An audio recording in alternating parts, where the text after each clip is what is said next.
दोस्तों, आज हम बात करेंगे कि पूर्व अमेरिकी राष्ट्रपति के बयान से बीजेपी और उनके समर्थक क्यों नाराज हैं और बीजेपी की जो लीडर्स हैं और जो उनकी आईटी सेल है, वो ओबामा के ऊपर क्यों हमलावर है। पिछले हफ्ते जब मोदी जी अमेरिका में थे और राष्ट्रपति बाइडेन से मुलाकात कर रहे थे, उसी समय पूर्व राष्ट्रपति बराक ओबामा सीएनएन को इंटरव्यू दे रहे थे। ओबामा ने सीएनएन को बताया कि बहुसंख्यक हिंदू भारत में मुस्लिम अल्पसंख्यक की सुरक्षा का मुद्दा अमेरिकी राष्ट्रपति जो बाइडेन को मोदी के साथ उठाना चाहिए। उन्होंने कहा कि मुझे लगता है यह है कि अगर राष्ट्रपति प्रधानमंत्री मोदी से मिलते हैं तो बहुसंख्यक हिंदू भारत में मुस्लिम अल्पसंख्यकों की सुरक्षा उठाना यह एक उल्लेख करने योग्य बात है। वैसे अगर मेरी प्रधानमंत्री मोदी जी से बातचीत होती है, जिन्हें मैं अच्छी तरह से जानता हूं, तो मेरे तर्क का एक हिस्सा यह होगा कि यदि आप भारत में जातीय अल्पसंख्यकों के अधिकारों की रक्षा नहीं करते हैं, तो इस बात की प्रबल संभावना है कि आगे जाकर भारत जो है वो अपने बिंदु से हट जाएगा। और भारत को उन्होंने एक अंग्रेजी में एक शब्द यूज किया कि भारत जो है वो can be pulling apart. The president meets with Prime Minister Modi, then the protection of the Muslim minority in a majority Hindu India, that's something worth mentioning. Because, and by the way, if I had a conversation with Prime Minister Modi, who I know well, part of my argument would be that if you do not protect the rights of ethnic minorities in India, then there is a strong possibility India at some point starts pulling apart. And we've seen what happens when you start getting those kinds of large internal conflicts.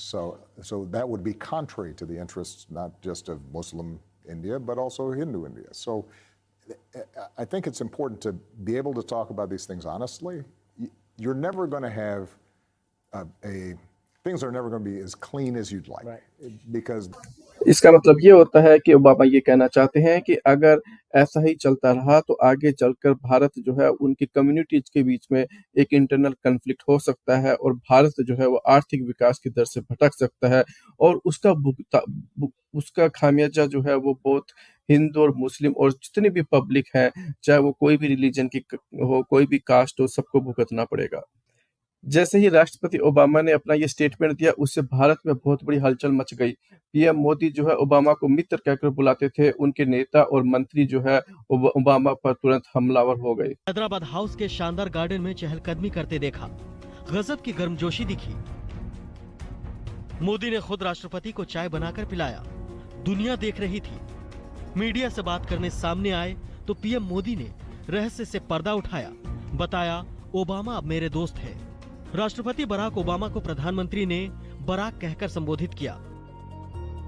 कैमरे से दूर अकेले में गप मारते हैं तो हम एक दूसरे को बड़ी निकटता से जान सकते हैं। मेरी और बराक के बीच में वो दोस्ती बन गई है।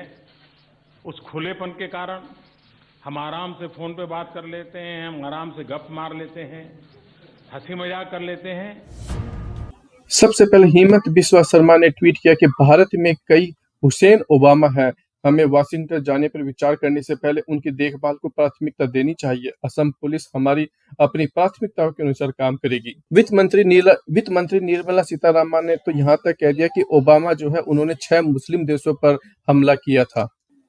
इसके साथ ही बीजेपी के बड़े लीडर्स ने और उनके आईटी सेल ने ओबामा पर जमकर हमला बोल दिया। आइए दोस्तों, अब हम ये समझने की कोशिश करते हैं कि जो प्रधानमंत्री बराक ओबामा को अब तक अपना सबसे अच्छा मित्र बता रहे थे, वो अचानक उनके एक छोटी सी स्टेटमेंट के ऊपर इतना आग बबूला क्यों हो गया और उनको क्यों टारगेट किया जा रहा है। हम ये समझने की कोशिश करते हैं कि बीजेपी और उसके दूसरे लीडर्स ओबामा पर इतने हमलावर क्यों हैं। देखिए, राष्ट्रपति ओबामा एक विश्व स्तरीय नेता माने जाते हैं और विश्व विशेषकर भारत में बहुत ही लोकप्रिय हैं। जब भी ओबामा कोई भाषण देते थे, तो हर भारतीय ओबामा की तारीफ करता था। मोदी से ठीक पहले हर कोई भारत में ओबामा जैसा नेता चाहता था। यहाँ तक कि पीएम मोदी ने भी इसे चुनाव में भुनाने के लिए कोशिश की, ओबामा को अपना दोस्त बताया। एक बार उन्होंने कहा था कि मैं राष्ट्रपति ओबामा को अब बराक कहकर बुलाता हूँ क्योंकि वो मेरे एक बहुत ही बड़े मित्र हैं। मोदी जानते हैं कि भारतीय लोग ओबामा को पसंद करते हैं और ओबामा का हिंदू-मुस्लिम मुद्दे पर मोदी पर हमला करना उनकी चुनावी रणनीति को नुकसान पहुंचा सकता है। मोदी और उनकी टीम के लिए उन लोगों पर हमला करना कोई नई बात नहीं है, जो मोदी के खिलाफ जाकर बयान देते हैं। मोदी अपने सभी नेताओं का यूज़ करते हैं और अपनी आईटी सेल का यूज़ करके फर्जी अभियान शुरू कर देते हैं। ऐसे कई नेता हैं जो मोदी और उनकी टीम के निशाने पर पहले भी आ चुके हैं। उन नेताओं में सबसे बड़ा नेता है सुषमा स्वराज। सुषमा स्वराज बीजेपी की शीर्ष नेताओं में से एक थी, लेकिन एक अंतरजातीय हिंदू-मुस्लिम परिवार को पासपोर्ट जारी करने पर मोदी आईटी सेल ने उन्हें बुरी तरह से ट्रोल किया था। कोई भी बड़ा बीजेपी का लीडर सुषमा स्वराज के डिफेंस में नहीं आया। यहाँ तक कि सुषमा स्वराज ने भी ट्विटर के ऊपर एक पोल चलाया था और कहा था कि क्या आप ऐसे ट्वीट्स को सपोर्ट करते हैं या नहीं करते हैं? यशवंत सिन्हा और जसवंत सिन्हा ये भी बीजेपी के फाउंडरों में से एक है और आप सबको पता है कि इन दोनों को भी कैसे बीजेपी के आईटी सेल के द्वारा टारगेट किया गया है और दोनों को ही बीजेपी से बाहर का रास्ता देखना पड़ा। अरुण शौरी एक और बीजेपी नेता मोदी की आईटी सेल ने उनके परिवार तक को भी निशाना बना दिया था। Be very grateful to the people of Bihar that the principal result of this election has been that the direction in which the country was being hurled, that has been blocked by the people of Bihar, which was division, which was abuse. You just have to see, I mean, if you gave me an opportunity to read the kind of abuse that has been hurled at me and my handicapped son by these damn fools who are followed by the Prime Minister on the social media. You just give me the time, some time, and I'll read them out to you, and your viewers will be horrified. इसका mental सन है, ये वो और भी mental बनेगा, क्या बकवास कर रहे हैं? This is on Twitter, yes. So the point there was that direction has certainly been checked by the people of Bihar. Since Mr. Arun Shauri, very respectable journalist, talked about it, it is really very painful to know that there were certain kind of remarks on the social media. But let me tell him that the Subramaniam स्वामी वह भी मोदी सरकार के समर्थकों और आलोचकों में से एक है।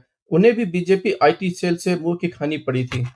ये वो लीडर हैं जो बीजेपी के बड़े लीडरों में से एक है। आप अब ये समझ सकते हैं कि ऑपोजिशन के लीडर्स के साथ में इनके जो लीडर्स हैं और इनकी जो आईटी सेल है वो कैसा बिहेव करती होगी। आप ये समझ सकते हैं कि और वो लोग जो कि बीजेपी को अगर किसी बात पे असहमत हो जाते हैं तो उनके साथ क्या होता होगा? क्योंकि जो पार्टी अपने ही लीडर्स को इतना ज़्यादा ट्रोल कर देती है तो दूसरों के लिए तो सोचने की बात ही अलग है।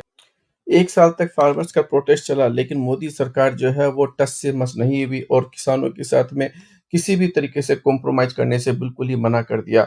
सरकार जो है वो तब जाके झुकी जब यूपी इलेक्शन नज़दीक आ गया और सरकार को लगा कि शायद वो यूपी का इलेक्शन हार जाए।